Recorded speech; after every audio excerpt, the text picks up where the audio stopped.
Hello दोस्तों, आज हमने एक नया चैप्टर लाया है। वो क्या है? वो है आपका human eye and colourful world. ये क्लास 10th का चैप्टर है जो reflection and refraction of light के बाद आता है।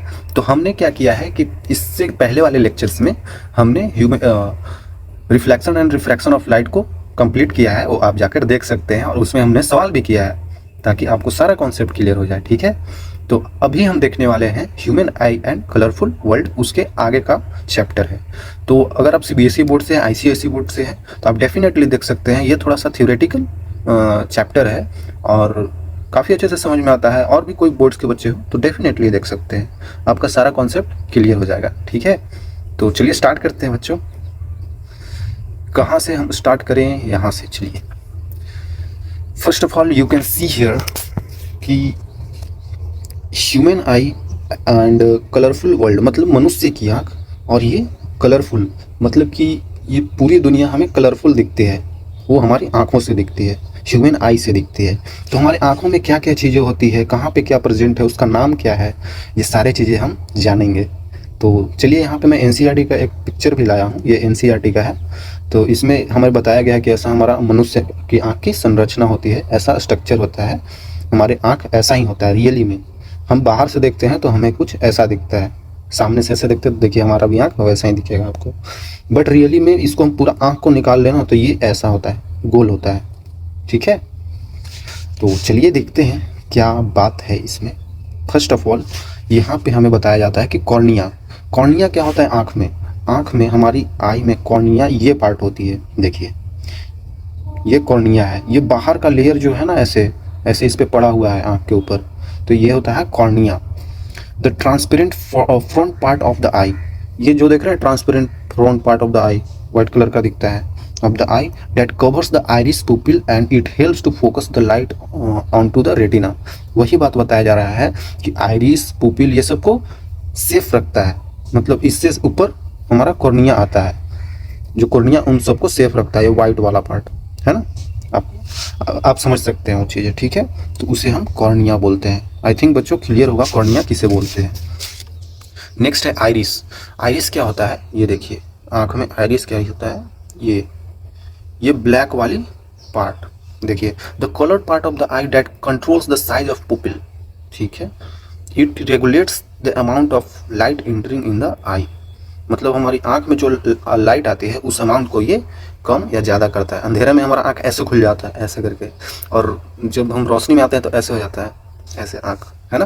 वैसे क्यों होता है? क्योंकि वो हमारा आइरिस कॉन्ट्रैक्ट और एक्सपेंड करता है लाइट के हिसाब से।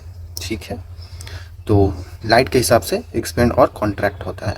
तो ये कलर्ड पार्ट होता है आई का। ये ब्लैक वाला आप देख रहे हैं, ये ब्लैक वाला, ये वाला, ये चीज़, ये ब्लैक वाला जो आप देख रहे हैं ना, यही आपका आइरिस हो गया। ठीक है, और पुपिल क्या होता है? Pupil black hole of the centre of the iris, it allows the light to enter in the eye. आँख में जो लाइट आता है उसको भी ये ब्लैक वाला पार्ट देख रहे हैं, देखिए ये ब्लैक वाला पार्ट, ये होता है पुपिल। सेंटर में जो ब्लैक वाली पार्ट बनी होती है ये होता है पुपिल। यहाँ पे भी ये पुपिल देख सकते हैं, ये वाला। ठीक है, ये भी लाइट जो आता है इंटर करता है आँख में, उसको भी ये अलाउ करता है कि इससे इंटर हो लाइट। ठीक है, आगे आ जाते हैं। आगे क्या है? आगे लेंस है। लेंस क्या होता है? Transparent structure behind the iris that focus light on the retina. Lens होता है हमारी आंखों में बच्चों, तभी तो हम चीज़ें को देख पाते हैं। आंखों में लेंस लगा होता है, वो कौन सा होता है? कॉन्वेक्स लेंस होता है बच्चों, कॉन्वेक्स लेंस। कॉन्वेक्स लेंस होता है हमारी आंखों में लगा होता है। इसको फिजिक्स की लैंग्वेज में जो भी है, इस चैप्टर के लैंग्वेज में बोल देते हैं, क्रिस्टलाइन लेंस भी बोल देते हैं। तो कन्फ्यूजन नहीं होना, यही है। ठीक है, ये ट्रांसपेरेंट स्ट्रक्चर का होता है बच्चों, transparent structure behind the iris and focus the light on retina. ये देखिए किधर गया, किधर? क्रिस्टलाइन लेंस, वही कॉन्वेक्स लेंस लगा होता है। तो ये लेंस है, ये जो आँखों ये देख रहे हैं ना ब्लैक वाली पार्ट, इसके अंदर एक लेंस लगा होता है। ठीक है, वो क्रिस्टलाइन लेंस होता है, वो कॉन्वेक्स लेंस होता है। जहाँ से लाइट आती है ऐसे करके, और ये ऐसे करके इमेज बनाती है,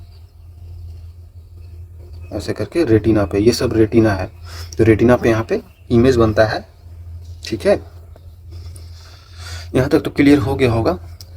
लेंस से रिफ्रैक्शन के बाद ये रेटिना पे इमेज बनता है। आगे रेटिना है, हाँ रेटिना पे ही बनता है। और रेटिना क्या है, तो the light sensitive layer at the back of the I, it convert light into the electrical signal.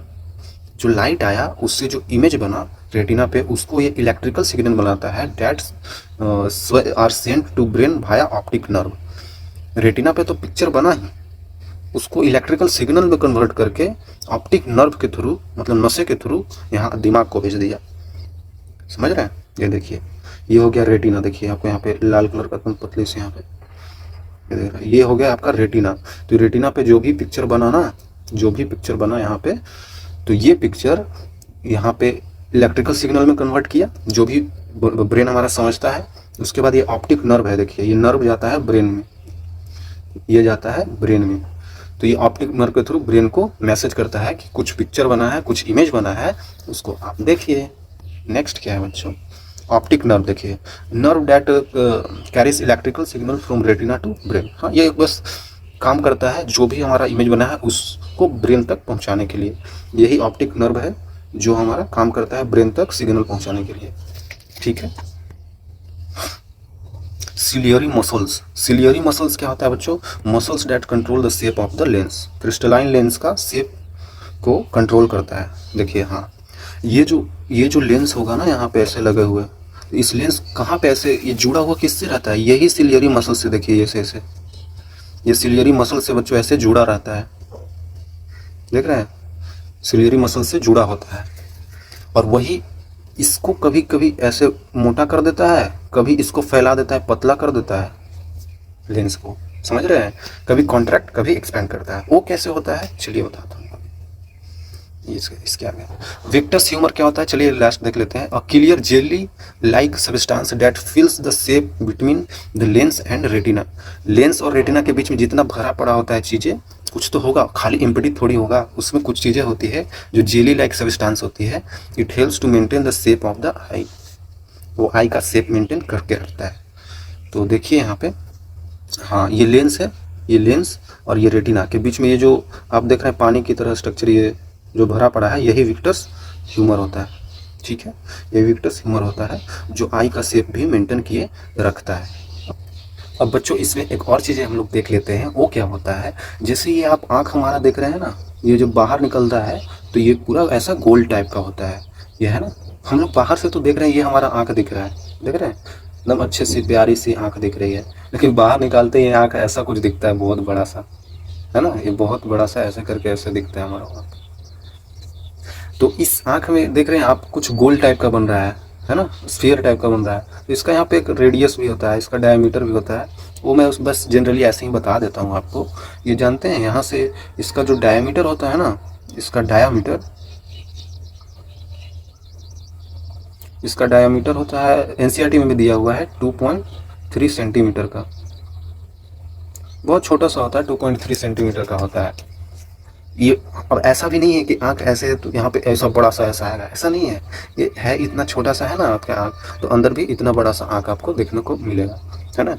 इतना ऐसे इतना बड़ा सा आपको आँख देखने को मिलेगा, अंदर भी होता है। ठीक है, और 2.3 सेंटीमीटर का डायमीटर है, तो इसका रेडियस भी आप निकाल सकते हैं। रेडियस हो जाएगा 1.15 सेंटीमीटर का अप्रॉक्स। समझ सकते हैं, छोटा ही होता है हमारा आँख बाहर निकलने के बाद भी।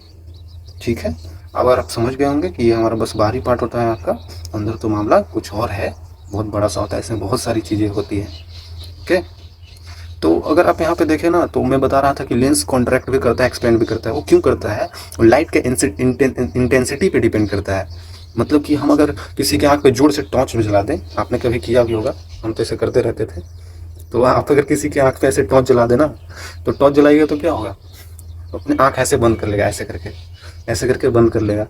क्यों? क्योंकि लाइट का इंटेंसिटी बहुत ज़्यादा है, अमाउंट ऑफ लाइट बहुत ज़्यादा है जो उसके आंखों पे पड़ रही है, और वो इस यहाँ पे सिकुड़ जाता है। यहाँ पे आप अगर आप देखें ना, तो ये छोटा हो जाता है, लेंस से छोटा हो जाता है, क्योंकि वो अमाउंट ऑफ उतना लाइट वो डिटेक्ट नहीं कर पाएगा, उससे इमेज भी नहीं बन पाएगा वहाँ पे रेटिना पे। तो ये अपनी छोटा सा कर लेता है। उन्हें देखेंगे ऐसे करके हम लोग ढक लेते हैं, ऐसे करके देखते हैं, क्योंकि उतना क्षमता ही नहीं ना, और ये भी छोटा हो जाता है, छोटा अपने अडेप्ट कर लेता है।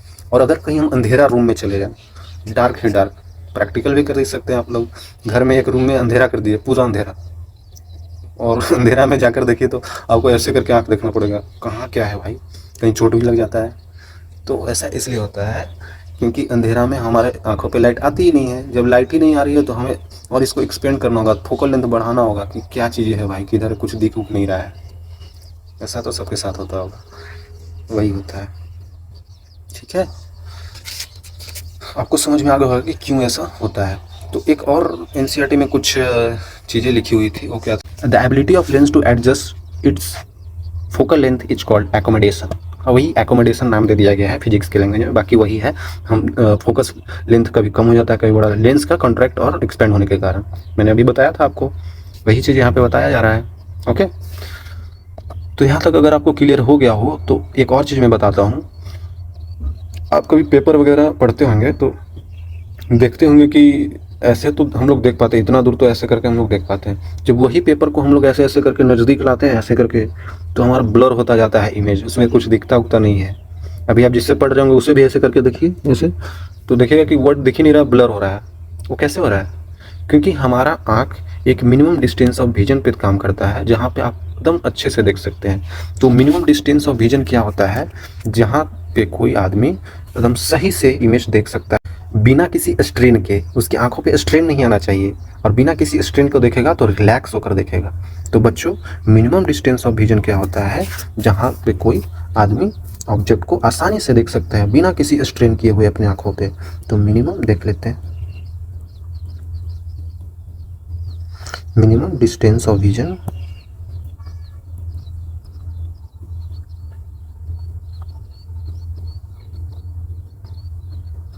Minimum distance of vision is 25 centimetre.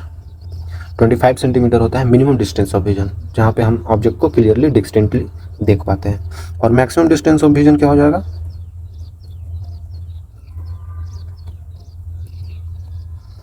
Maximum distance of vision क्या हो जाएगा बच्चों, जल्दी से बताओ। वो हो जाएगा इन्फिनिटी भाई।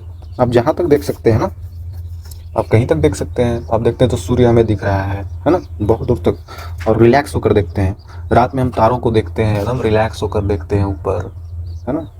तो मैक्सिमम डिस्टेंस ऑफ विजन में हमारी आंखें बहुत रिलैक्स होती है। मिनिमम डिस्टेंस ऑफ विजन में 25 सेंटीमीटर पे हम आराम से ऑब्जेक्ट को देख सकते हैं। ये हमारा एडल्ट आई के लिए है, जिसको कोई डिफेक्ट नहीं हुआ, जैसे किसी का आँख खराब नहीं हुआ, उसके लिए ऐसा होता है। ठीक है, आई थिंक बच्चों आपको क्लियर होगा सारी चीज़ें जो हमने आपको बताया, है ना।